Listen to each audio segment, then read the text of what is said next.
All right, let's roll. Hey, welcome everybody to Spiritually Raw. Thank you so much for this energy exchange with us this morning. Okay, we got some great guests. This is really exciting. Kristen Leigh, Shea Leone. They are here today to help. They're going to share their journey in their lives, what's going on for them, and how they can make an impact and help you in your journey in your life. Very, very cool. So Kristen is a psychic and channeler. April's going to tell you more about her in a second. Shea, spiritual intuitive. We all need one, all the time.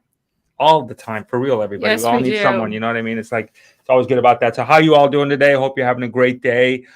We got lots to talk about. We're meeting these two for the first time, so let's get in a rhythm and get to know them together. What do you say? I'd love to. It's been a while. It's been a minute. We've been trying to put the show together for a while, so I'm really excited to have both of you on. So for those of you that have not seen Kristen or Shea before, let me give you a quick little glimpse of who they are. Kristen, she's also known as Arcana Shores, and make sure to check out her YouTube channel. All the links are scrolling by. She's a psychic and a channeler. She's gifted in various styles of intuition and the ability to help you see your best path. Now, Shea Leone, he's a spiritual intuitive. He has over 10 years in the paranormal investigation field. That's cool. It is very cool. I'm excited to hear about it.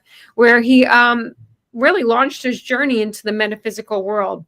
So this is going to be fun, and I'm excited to have you both on. So, you two, thank you very much for coming on here. So you guys just to get a little backstory real quick. So you guys just kind of started your rhythm together, right? As far as doing some public broadcasting out there. How'd that happen? Before we get into that, I would like kind of get that groove going on. How'd that happen? How'd that connection happen? And, why'd that connection happen? Okay, so do you want me to take the lead on this one? Sure, yeah. Okay. So basically, I've been watching, a lot of the the Beyond Mystic stuff for a while now, and I've been watching her videos for a while, and I was gifted a reading through a close friend of ours. Said, hey, I know you've got some stuff in life right now. You got some questions on. Kristen's great at pulling cards. Let's hear what she has to say. So they gifted me a reading. And that's how we met.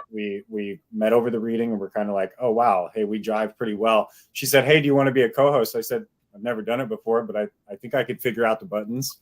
And we kind of went from there. And it turned out to be a really good thing. The energy's incredible. There's a lot of love. The people in the comments absolutely push the love right back on us. And it's so just invigorating to feel when we're on the air with everybody.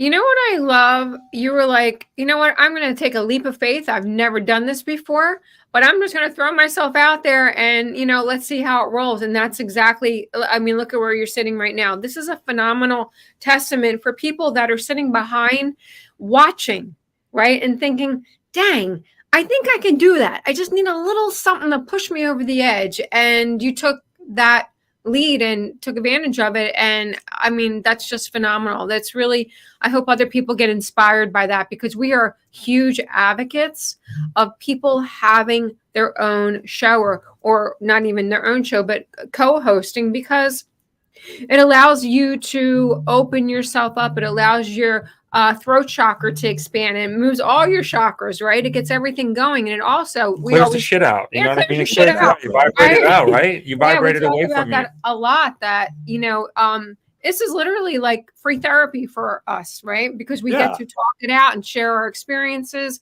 and whatever you had going on before the show. Once you hit that go button, you got to let all that go. And then by the time the show's over, you're like, I don't even know why I was upset. Mm-hmm. So, Kristen, you have in your own show, you've been in your rhythm for a while, then you bring on Shea. What is that? What energetically, if you can help us put that in perspective, energetically, when you bring on, quote unquote, the masculine energy, how does that work with you? How does that empower? Can you give us some insight on that? Yeah, so it provides much balance for me. So I prefer having that divine masculine, similar to like you two. You guys really I agree. help each other out. Mm-hmm. And so the initial meeting too with Shea was like, wow, like very familiar energy, almost past life energy there. So I just went with my intuition, and I'm just like, hey, you want to co-host? I just threw it out there, and that's another lesson we need to all follow. Trust your intuition, because you never know. Yeah. Absolutely. You could definitely, it's undeniable. There is a phenomenal energy between the two of you. So certainly there's some kind of past history going on. You have like a brother sister energy, like that dynamic. Who knows what happens from there, but you can clearly see. I mean, you can say it. Everybody else is thinking right. I'm sure they're blossom into something else, but there's definitely a beautiful chemistry between the two of you. And I couldn't agree with you anymore. 2 talking heads definitely beats 1. So Yes. I am all for having a co-host on. I agree with that. So I want to start, if I can, ladies first, as like we always should, right? And as you go through your journey, and you're a psychic and a channeler. Do you feel like, how long did it feel like for you to feel like, okay, you know what, I'm maybe going to let people know about what I do? I mean, was there a point in time where you just kind of hid from it and like, you know what I mean? The proverbial thing, or did you go all in on this thing? Like, fuck it, I don't care. Yeah, I pretty much just went all in, once I felt, because I had a lot of support behind me. People believed in me and they're resonating with what I was saying. And I'm just like, wow. So that really helped build my confidence up. And then, I mean, my first original channel that's no longer, it didn't live. That, it kind of built me. The more videos I did, I kind of jumped in when I wasn't really ready, Jay. I wasn't fully confident. I was so nervous. My hands were shaky. I knew I wasn't there quite yet. But eventually, I guess, as confidence built and I believed in myself, which is key to do anything you want to do. Yeah. That's when I was noticed by the Queen of Ravens over there on Beyond Mystic. So she gave me a shout out, and then it kind of sprouted from there, But yeah, you got to believe in yourself, and that's when your light shines through. That's everything. That's the key. The love frequency, believing in yourself, and then you empower others, and that exchange right there is magnetic, and then you attract the same family that comes to you. There you go. Show over. It's said it all right there. And I can't wrap. I can tell you, I just can't even, how you say overestimate, whatever that is, but I can't stress the importance of the fact of and I want to thank you for your service, because the courage it takes to put out your stuff like that for people to see you in that way and doing something so abstract, so this, and like, with confidence, that takes a lot. So I do commend you for that. And I really feel people kind of, really realize that, there are soul brothers and sisters really trying to figure out this game in life. And like, we don't really all know why we're here, but we got to just help each other out some way, How did you start out with the reading of the cards? How did that all start for you? Well, I had been watching one of my favorite readers out there. It's a guy reader, Rich Lott. So shout out to him if he ever sees this, but he's awesome.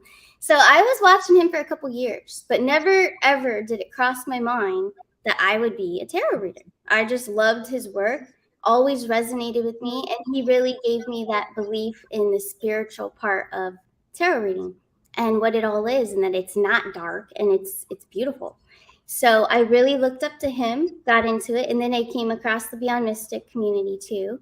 And then I built the courage. The first time I tried to start a channel, I made a video, hated how I looked on it, everything. I put it away. I said, nope, I'm not doing it. Not doing it. And then like 2 months later after that, Rich Lott, the tarot reader, he had this morning special. He was just talking like we are right now. But he said, if anyone out there needs to hear this, you got to start your channel. You got to do it. You just it came to him intuitively to say that. And that day I did. That was the day I made Arcana Shores. So I just put my intention out there and I said, I got to do it. Like, you just have to start when you're not ready. There's no time when you're ready. It's not going to be perfect. Just go. Every time you do it, it's going to get better and better. And actually, I hate to watch myself, but in the beginning times when you're building, watch yourself, because that's when you're learning. You're like, all right, I'm not going to do that again. Right. It's funny. Yeah. Absolutely. We say all the time, you don't need to be great to start. You just need No. to start to be great, right? You have to. You just have to start. And yes, it's so true. The first, for a while, you're like, oh my God. But you have to go back and watch yourself. That's such an important thing that you just said, because so many people don't. And you don't realize what you're saying, what you're doing, or how you can improve if you don't go back and watch your own stuff. So that's really great. And Shea, so you started out over 10 years ago, paranormal investigating. How did that all begin, that journey? So I just want to start off by saying that when I was growing up, I didn't believe anything at all. I mentioned this in a previous video, and my mom's boyfriend when I grew up was a magician. So everything all the secret tricks that people believed, I knew all the stuff behind the scenes. And so it made me really not believe a lot of the stuff that was out there. He literally told me, believe nothing of what you see, or nothing of what you hear and half of what you see. So that was kind of a really bad way to start off. Luckily, the universe being what it is, I grew up in a house that was really, really haunted. So remotes would slide across the table when I'd be home by myself. Wow. Yeah, TVs would turn on and off, doors would open and close. And it was kind of like, I was like, oh, okay, this is really strange. Well, it finally hit me when I was a little bit older that stuff was really going on in the world that you couldn't see, because I watched a Santa Claus paperweight lift a foot off the TV and get thrown across the room into the drywall. So it was one of those things where it was totally mind blowing. And from that point on, I always had an interest in, spirits, ghosts, wanted to know what was out there. When I got old enough to go off and do stuff on my own, I did. I started investigating different locations that I'd seen people investigate on TV. I started going to local hotels that were supposedly haunted, because we have some old Victorian hotels up here, and I would set up equipment and I would do something called the Estes method, which is the first thing that really made me go, whoa, something just said something to me. So it's where you blindfold yourself, you put headphones in and you listen to a spirit box. And I didn't even need the spirit box at that point. The communication was just coming through so clearly that I was like, okay, this is real. I want to learn more about this. So from then I went on to do more investigations throughout time and practiced communication through ways of teachers with tarot cards and, different things like that. And it just became something that I was so interested in that it became a passion. And the passion led to me figuring out that, there is this collective group out there, you guys, all of us, that are here to push that love energy and really get on board with this stuff. And without people like us, it's not going to happen, but it always takes that wake up. You have to be woken up first. And my journey was over, from the age of 4 to the age of 18, and it's still going on, but really it took me a long time to wake up. But when I did and it hit me, it was really nice. Tell me how you feel like with talking to the deceased, talking to, call it the other side, however you want to say it. What are some misconceptions, or what are maybe some peace you can provide for people that say, okay, well, here's kind of what it's like there, for people, because there's that mystery, right, of death, and then there's the fear of death for so many, and what happened to our loved ones. Can you help give us some insight of what's going on over there? Is there different variations, different levels of it, if you would? Yeah. So there's a lot of different levels, and by levels I mean your experience points, because everybody's lived multiple lifetimes, right? We've all had these different lifetimes, but for every lifetime, your soul, prior to entering your body, I believe, signed a contract and said, yep, I'm going to fix this time around. And so it was your mission to go on and learn this. If you learned it through that lifetime, you're going to up level. If you didn't, you're going to stay where you're at. And so part of this growing and this evolving as a collective is making sure and, checking everybody else. And on the other side, as far as not letting go, people say, oh, they're only here because they haven't been able to let go. Well, maybe that's true, but it's not always for the reason that you would think. It's not always going to be something negative. It could be something positive. It could be they just need a little bit of loving reassurance. Or, maybe they're just lost, or they're a child that, is completely in the dark on what's even happening. They have no clue. And so it's important to be able to connect in those various different ways to speak with these deceased and say, hey, it's okay. Here's your thing.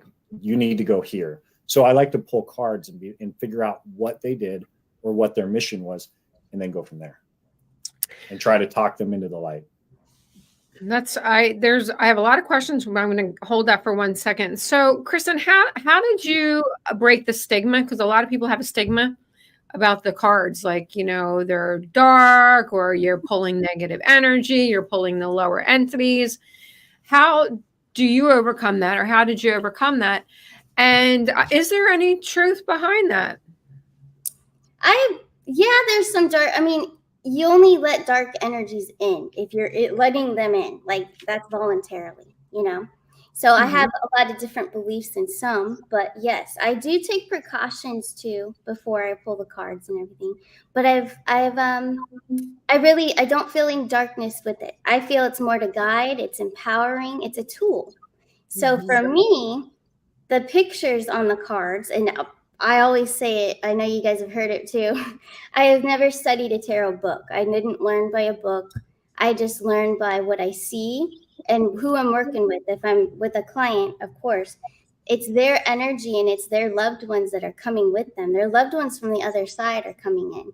So my tarot reading kind of turned into mediumship with the visions that I'm getting during the cards and the colors on the cards, the illustration are like triggering visions when I'm working with someone. So then I just spit out whatever comes through. So you see it, right? So you actually clairvoyantly see things. That's pretty cool. It is. Yeah. So it's really neat. It's hard to explain, I don't know how to explain what happens, but it's definitely a connection there that it just flows through, and then I just say whatever is coming through. Yeah. That's because you're literally trusting your intuition, and you're not questioning it. I think that's probably one of the hardest things for people to get past, to just, you know, that interpretation, or that dichotomy in the mind. Is it my mind? Am I getting this information? Am I making it up? Is it actually coming in from a higher energy? Shea, how can you help people be more distinct to know that it is an energy that's coming through more than, you know, your brain's just rattling? So that's a really, really good question. And I'm glad that you brought that up, because that's a huge thing with tarot card readers is discernment. You need to be able to put yourself in that space prior to reading cards. I set my cloth out. I get my crystals set up. I get my sage out, everything, put myself in my own centered mode, and make sure I say a prayer before I even open my cards. And I really get into that space, because when you're really grounded, the stuff that comes through is from source. And if you're pulling cards, like I could pull cards and, you know, make stories up as I went if I wanted to. But as you're sitting there and you're in that grounded state, it's a completely different feeling. With Kristen, she has the clairvoyant aspect where she can see the pictures and the images and whatnot. I'm hoping one day, you know, that's going to be me as well. Maybe you'll morph into it, right? I feel everything. I get touches on my body. I feel people grab my shoulder. I get all these different things, but a lot of it is so internal. And it's like these thoughts pop into my head that aren't my thoughts, like of other people. And so I'll ask, hey, do you have this going on right now? I feel like there's a guy that's causing you some problems or something like that. And they'll be like, holy crap, how did you know that? And I'm just like, it's something in my brain just popped in and said, hey, there's something going on here. And it wasn't, you know, I don't ask questions about their life prior. I don't do anything like that, because I feel like that's a little bit that's going to give you some room to play around in your head, and you don't want that. So it's all about putting yourself in that space and going into it fully believing. It's all about faith. It's all about faith, staying grounded, staying centered, and making sure that your intentions are 100% pure love and energy. Kristen, tell me a bit, like when you're talking with people and you're communicating, as far as, so, you know, our view of looking at things is we got dropped here somehow, some way, but we didn't really necessarily we don't always know which handbook to guide us, right? So how do you guide people? What's some of the best things that, well, number one, what's the common denominator you see in people that are just getting them way wherever they're not able to manifest, they're not able to, it keeps them way off track? What are some of the common denominators you see that you can share that maybe will trigger some people watching this, that they're like, oh shit, that's me, I can break that? Can you help us with that? Number one, every single day, happened at least a couple hours ago, actually. I had a reading this morning. Trusting, it's all about trust. We're going right back to trust. So they're getting downloads, they're getting information but they're second guessing everything that comes in, and then they get in that toxic cycle with their own self. So they're getting in their own way. And this is almost every person. I'm guilty of it too. We all do it from time to time. But when you're trying to strengthen and don't blame yourself, okay? So a lot of people are saying, I'm so blocked. I just can't connect. I have no connection. I don't have anything. I don't have a gift. But the more you tell yourself that, then that's what you're going to get. The universe hears you. You know, you're setting that intention. That's what you're going to get. Whatever you're throwing out there, it's coming, it's bouncing right back to you. So you need to open and allow yourself basically to you just have to allow yourself to be positive. It's choosing to be positive. What did you do before you started all this? Well, I was a pet stylist my whole life. So I grew up, I grew up in the pet salon. But I do think, because I do have a really good connection with animals too, and I can read them well, and I know what's up with them if they're acting outside their normal behaviors. There's a lot of explanations for those things. But so the animals, I think, grooming them, being a stylist my whole life since I was 8 years old, actually. I was a young, I was put to work early. But definitely, I think they helped me with the telepathic communication. I give a lot of credit to animals, cats a lot specifically too. Because even, and it's hard to believe this, but cats were actually better for me when they were getting groomed. And I think it was the calmness, the energy that I brought, and then their energy too. But it's very telepathic. You can just tell by the way they're moving, the way they look at you, if they're shaking or just what they're doing. And that's how I pick up. And that's how I read people too. I read people the same way. If they're not making eye contact, then I definitely know that there's something that they don't want to talk about, or you can sense what's going on, We've learned so much from our animals. They are incredible communicators. And I think that they are really like little conduits, right? They're angels. They're literally earth angels. Yep. And when you learn how to communicate with them telepathically, that also helps, expand your spiritual horizons. But animals teach us so much if we just learn to tune into their energy. The amount of knowledge and love that you receive from them is just extraordinary. And not look at them like animals. Look at them as like just the evolved. You know what? Let me ask you this. Before I go to Shea on this, while we're on the animal, Kristen, so we bond with these animals, right? And then there's like this unconditional love, and they're so heartbreaking when they leave early. Are they like shock absorbers for our energies? Is that maybe one of the reasons they kind of like leave early? I mean, do they like literally like absorb us to help us? I mean, and you're exactly right, April. They are our angels. As a little girl, I always said that they're little angels, and they're here to help us, teach us how to love. Number one, compassion, non-judgmental, all those beautiful things that we should be very pure. To hold that energy and stay with that. That's what they're here to teach us. But also, yes, Jay, they're absorbing our energies. They're healing us.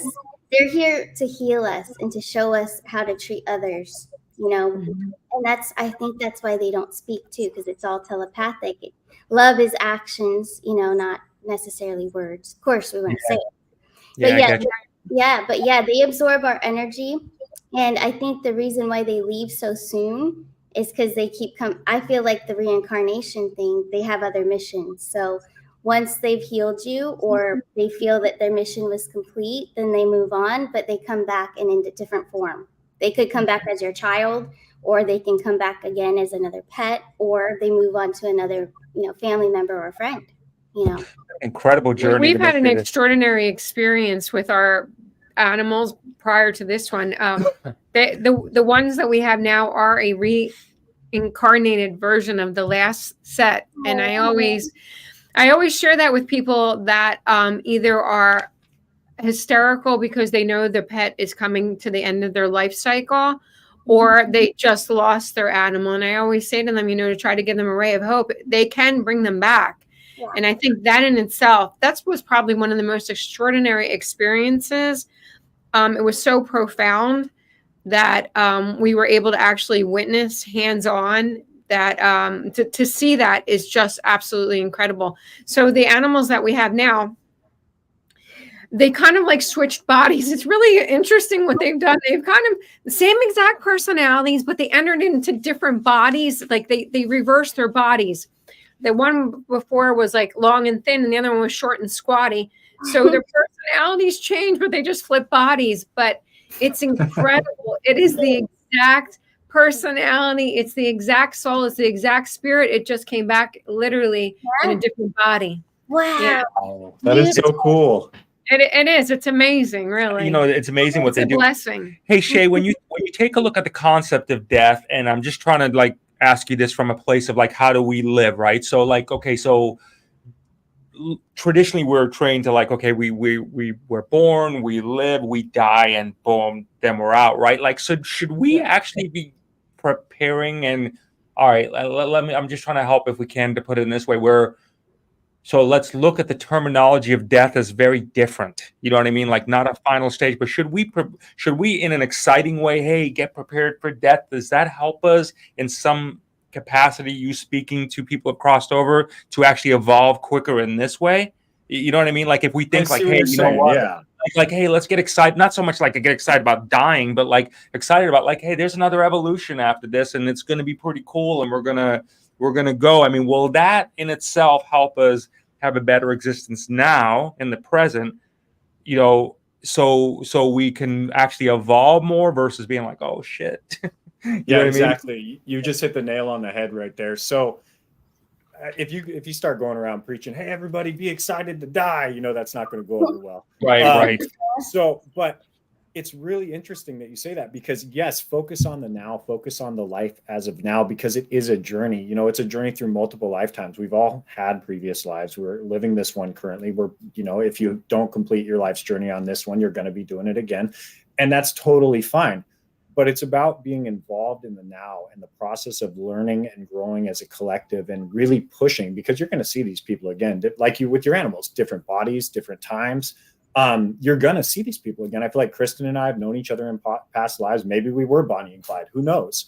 But it's really, really interesting because a lot of people are so afraid of death. And I don't look at it as the final piece of your life. I look at it as, yes, it's there. It's a thing.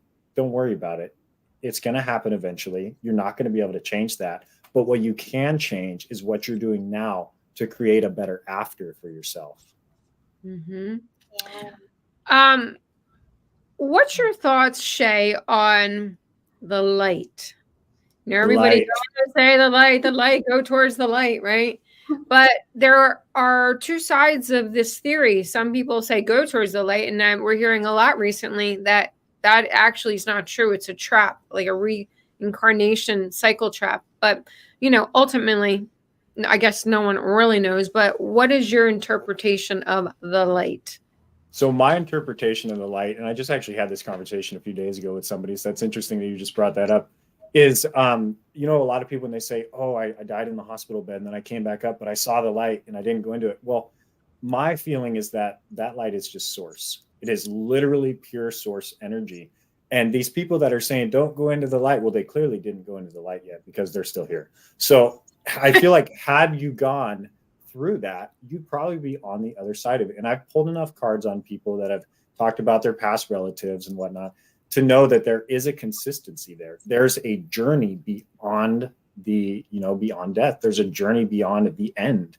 And it's really beautiful. But a lot of people don't see it that way. And it's time we need to start looking at that differently as a collective and really push that source energy out there, because I feel like that's what it is. I really do. Well, that's good to know. With your experiences with people that have crossed over, is there something that you would take from collectively from all of them that you hear repetitively? Or something that you think, geez, I'm going to learn that lesson now, so I'm not in this position that they were ever in? Okay, so that's yeah, excellent. One of the biggest consistencies that you're going to find with people that have already crossed over is that they're just like us, but they're on the other side. I've talked to spirits that are like still, hey, why did you give my hat away? I can't believe you did that. And I've talked to spirits that are like, I was a huge government supporter, and now everything's changed. It's all a big game. Don't believe anything you hear. So they think they're on the other side, and they're not oblivious to what's going on. They see it all. That is so interesting. And they think just like us. We have the option, even on the other side, to continue to grow and learn, or to be the same stubborn jerk we've been in the past. And that the consistency there's a choice. There is a choice. So you can be one way or the other, and the spirits are one way or the other. That's why you get the different levels of, activity in different locations. There's evil spirits, and there's angry spirits, and there's sad. There's also happy, playful spirits. Like it's really cool because there's so much variation in the spirit world that you don't usually hear about. Everyone just hears about the hauntings and the scary stuff, but really there's a lot more to it than that. They're still there, they're still watching, they're still fully involved, and they're evolving. They're still fully involved, and they're evolving as well.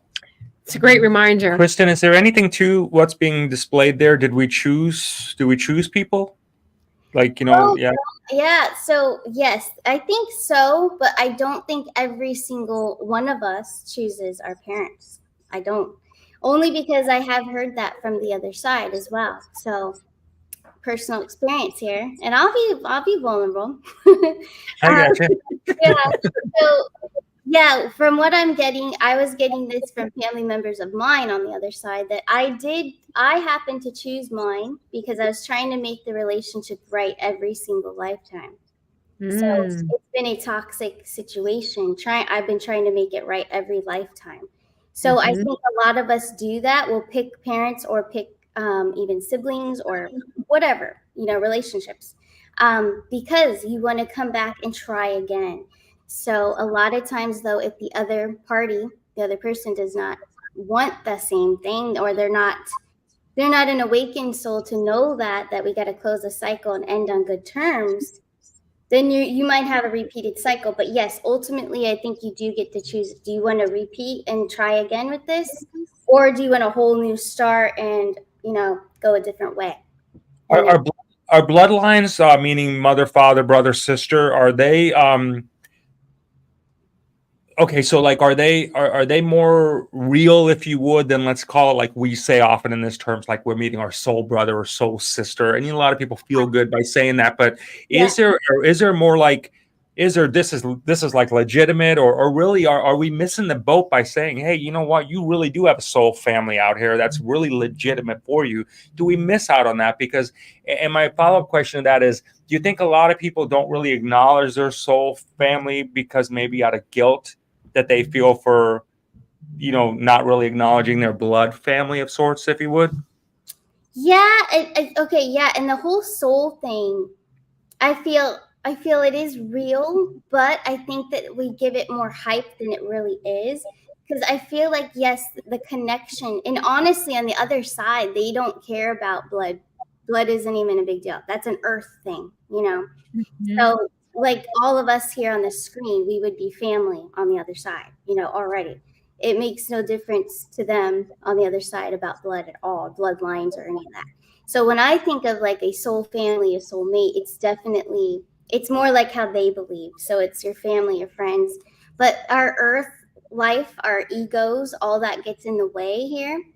And there seems to be more influence and importance because someone's blood, your blood brother. Yes, but of course they're important, but so is your best friend that's been there for you as well.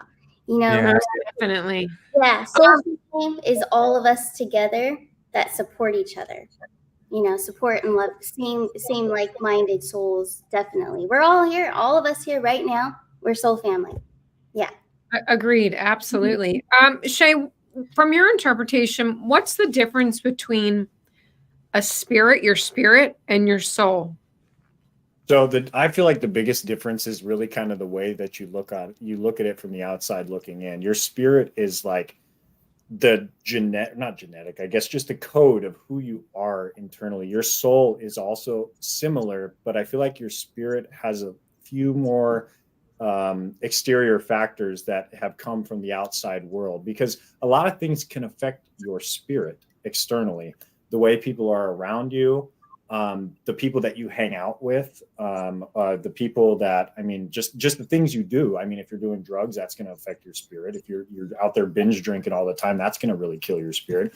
As far as your soul will always internally be protected by the divine. It will always be protected. But just because it's protected doesn't mean it's not vulnerable. It means that it's universally protected, but it's your mission during your lifetime, whichever one it may be, to continue to evolve that soul and up-level yourself and spread that up-leveling throughout the collective. Shea, do you think there's anything to this concept of a 3D, 5D, you know, that's been passed around quite a bit? Can we coexist, meaning that can like in this planet we're at where we can see each other, are there people literally having a third dimensional life and we just literally are walking by each other, but we just don't see each other because we're in a different plane of existence? Are we cohabitating in a different plane of existence, even though technically we can see each other? So my intuition and my feeling on this is yes, but not fully. I feel like we are getting to that point. We're not quite there yet, but it's like people say spirits are, you know, possibly other people from different dimensions. Sometimes I hear that. So maybe that is the case. From what I've heard from the other side so far is that they kind of don't really talk about that stuff. It's more of a, hey, we're not at that point yet, but we are going to get there. Just have faith and know that it's going to be there eventually. I don't fully believe that right now we're walking around and there's these other beings, or there are, but I don't fully believe that there's, you know, it's happening all the time. There are portal locations, and like the forest that we touched on last night in our show, the Hobokia forest in Romania, tons of portals, always shifting. And it's said that people disappear there. So maybe that's one of the ways that people cross these different dimensions. It's, you know, it's something that throughout my own life, this lifetime, I'm going to study and learn a lot more on, so I can really be more versatile when it comes to that topic. But as of now, I feel like we aren't there yet. Kristen, do you think that we are, you know, we seek for something often, right? But are we the gods and goddesses? And is that maybe the mistake we may be making by understanding we came down here to She experience looks like something? a goddess. I would say she's a goddess. You do too. But, Yeah. but you know, seriously, are we, you know, God and goddess? And I don't mean from a worshiping standpoint, but I mean just the standpoint of being able to create. So then instead of us doing that, we are the creator versus looking for the creator and saying, what do we, you know what I mean? What do we keep saying, what do we do? What do we do? What do we do? And we are the answer. Any thoughts on that? Yes, I love this because, and you know, I'm not like putting down anything that's out there, but I feel this is just what I feel. I feel like it's within us. I feel like a lot of us are looking on the outside, like you just said, you know, searching and searching, but it's all within us. And I do think a lot of us that are here now are from those ancient times, you know, like we're back. Like I feel like a lot of us are here right now, and it's all within us. We all have the same we have all the same gifts. We can connect. It's all there. We've just been suppressed. So I think we should stop looking on the outside and look in the inside. Yeah. So how much validity, you know, because, you know, so much now people are like, oh, well, I'm from Victoria. I'm from Lyra. I'm from this. I'm, you know, Cleopatra. I'm this, that, and the other. Does it really make a difference, number one? No. And number two, there you okay. Oh, that So I do want to touch on something, if I can. Please do. And are people putting too much emphasis on that, what they think that they were, as to focusing on the now? Yes. Oh my gosh. Definitely. Yeah, Shea, you want to go ahead? I think. Yeah, what I wanted to touch on was I watched your show with Ethan Lucas, and by the way, it was an amazing show. Great job. There was a lot of great information. There was something that he said in that show that really resonated with me, and I feel like the spirits were just kind of telling me to bring that up. When he mentioned the Tower of Babel and the miscommunication and everything that it caused, I feel like that is going on right now everywhere in the world. And one of the most important things to remember is one of the key things he said: we are the most powerful beings here, and they know that. You know, the big government, everybody knows that. So the important thing is to stay the collective and stay internal and make sure that you're keeping yourself in check and helping everybody else do the same, because without us there is nothing. Without the collective, there's no room for growth. And it's all about believing and really internalizing that centeredness within yourself. Mhm. You know, it's interesting Okay. when you think about prayer or the concept of prayer, we're taught to get down on our knees and pray and kind of say something along the lines of like, oh, if you give me this, I'll never do this again, or I'll quit smoking, I'll quit drinking, and all that stuff like that. Materialistic. Right. It just never ends well, right? Versus just like, and I wanted to kind of get your thoughts on this one since you brought that up there. Speaking to the quote unquote demon in it of itself in that perspective. So like, you know, like instead of like, oh God, please make this go away, instead of like, look, you know, you son of a bitch or you MF, you know, what the hell do we go more in that direction to like in our sense of prayer? Do we really cast it out in that way versus praying it? Like what's your concept of that? Because I know there's a lot of people, they sit there and you want to see them do well, obviously, you know what I mean? You want to see, you know, look, we're human beings. We want to see our people their spirits rise, but you see them be defeated. And is it that they're not really just really challenging what's going on versus you see them going with this? You know what I mean? I do. Yeah. Can you speak to that a minute? For sure. Yeah. So definitely the power of prayer is out there. It's definitely there. The power of believing in it is there. The thing that people need to understand though, is that instead of asking like, hey, if I stop smoking, God, give me a house or whatever, you know, or I'm sorry I did this. It's not that. It's the universe has a plan. There's a divine plan to everything. So you need to be okay with that. And you need to pray for guidance. You need to pray for that love and that support. And you need to pray for everybody around you to have that same thing. Because like I said earlier, it goes back to the collective. It's all about everybody pushing that love energy and working together to evolve. And that's the only way we're all going to get through this stuff. And really praying is all about praying for guidance, praying for support, praying for the light to show you the way. I said earlier, when I pull cards, I always say a prayer beforehand. And my prayer always involves. What is your prayer, if you don't mind sharing it? So I'll close my eyes. I'll envision like a gold egg around myself, pull in source light, you know, run through all my chakras. And then when I start to do the thing, before I open my cards, I'll pray and I'll say, may all beings be at peace. May all beings feel love. May all beings push positive energy into the world. And may all beings feel appreciated. And from there, it kind of goes into like everything else. And then when I'm done with everything, I say another prayer and I say, thank you, universe. I appreciate the guidance and the answers that you've provided for me here today. And then I'll usually throw in some other stuff depending on what I was pulling cards on, like thank you for this person, thank you for this person, depending on the spirits that came through or whoever. And and just kind of go from there. It's all about what your intentions are though, and knowing that there is a plan for you and believing in that, because without that belief internally, it's going to destroy you. Wow, that's well said. Hey, what do you think, Kristen, about the concept of light and dark? Okay, the light is one, the light is one, the light is one. Do we need, since I think we all can agree there's dark and light with us. So are we supposed to really kind of like embrace that darkness and be like, wait a minute, we don't want it to be defeated because we need it in certain cases where people are starting to be like, no, get rid of the dark, get rid of the dark. Those people are doing that. I'd like to get your opinion and thoughts about that. Are they shutting down an aspect of their source by saying that? Yeah, so there's a lot to that when we say that, and it can be taken the wrong way. Of course, we're always going to have dark, we're always going to have light, and we're not going to be completely healed. Like our whole life is a healing journey. Like we're here to continue to grow and to heal. So I want to make that clear too. Like it's not that you reach a point of, oh, I'm healed, everything's good, but I don't have no darkness anymore. it's always going to be there because it's life, and we're all here together too. And energy is everywhere, and energy is everything, and we create it. So yeah, it's always going to be there. We don't want to shut it out completely. We're aware of the ego when it steps in, and it's not a bad thing. It's just trying to protect us. But we also don't want it to be overprotecting us and holding us back from, like the example of starting my own channel. I did let the ego in because it's like, oh, you look horrible. Don't do it ever again. So I put the laptop away for 2 months and didn't do it. So the ego took over. I let the darkness just completely squash what I wanted to do originally. So you want to observe the dark.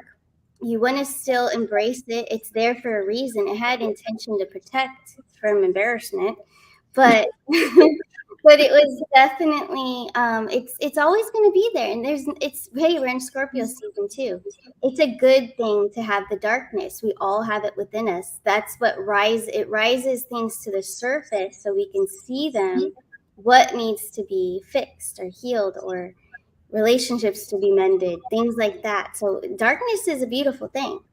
You know? It is when you learn how to balance the two energies. Magnificent ideas and concepts actually get sprung from the dark. So when you learn how to balance it, you will be amazed at really the positive that can come out of it. And it's not all doom and gloom by any stretch. No. It's actually So yeah, exactly. I hear you. I totally agree. what's your thoughts on that, Shay? What's your thoughts about the concept of dark and light, and how do you live it? How do you balance them both out? Okay, so it is definitely all about controlling your inner darkness, because we all have that. I mean, there's always, I like to refer to it as road rage, because I mean, that's a thing that most of the world has. They get angry in traffic, somebody cuts them off, and it's almost instantaneous. They switch into that mode where they're like, oh, they don't even think about it. It just happens. But it's things like that rise to the surface that make you go, okay, wow, that kind of sucks that I wasn't able to control that about myself. Why couldn't I control that? And then you need to think about everything around you that kind of has triggered that. My mentor I have a mentor in Italy, and she recently told me that a lot of people that have these triggers that happen that make them angry or make them mad, it really did start out when you were a child. A lot of the time it did. And it was because you had no clue on how to handle the energies that were being thrown your way. You had no idea. So you came up with a defense mechanism, whether it was giving your power away and kind of sitting back and letting people kind of do what they wanted. But at that point, you've continued to do that. A lot of people have continued to do that throughout their own life. And it stopped them from being able to get into their own darkness because they don't have the power anymore to do it, and they don't realize it. So they need to take that power back. They need to look inside themselves and figure out where it started and really push back against that darkness. You need to push back, because if you don't push back, it's going to consume you. And like I said earlier, it's going to destroy you internally. Yeah. Wow. You said one thing that I could not agree with you anymore. Everyone needs a mentor. Everyone does. Everyone needs a guide. Everyone needs somebody that can, help give them clarity and a little boost. And for those that are watching and they're like, you know what, I love these two, and you'd like to connect with them, make sure if you'd like to go to have a reading, go to masonjupiter.com. And also, please do go to Kristen's YouTube channel. Make sure you like it, hit the subscribe and the notification bell as well. This has been so much fun. Yeah, it has been a lot. And I don't know about all of you watching, but I believe we have witnessed 2 stars. So bless you both. And yeah, for real, you guys are great. It's been really you're cool a fantastic team. have the energy vibe with you all today. Yeah, thank you really for your service, because it does take a lot to do what you do, and I think people underestimate the energy and the sacrifice it takes to just get there to really be of service to humanity. So look at it from that perspective. Everybody needs someone. These 2 got their game on. They know what they're doing. They're committed to their profession, and much love to you both on your journey. And much love to you guys as well. Yeah, we hope to see you next time too. Yeah, thanks for having us. Thank you very much. It's been a pleasure. And together with Kristen and Shay's help, we are turning the universal key to global harmony and creating a unified world. Thank you so much for tuning in. And remember, tune in often, tell all your friends, and most importantly, may all your beautiful dreams come true. Many blessings. Thank you. Thank you. Thank you.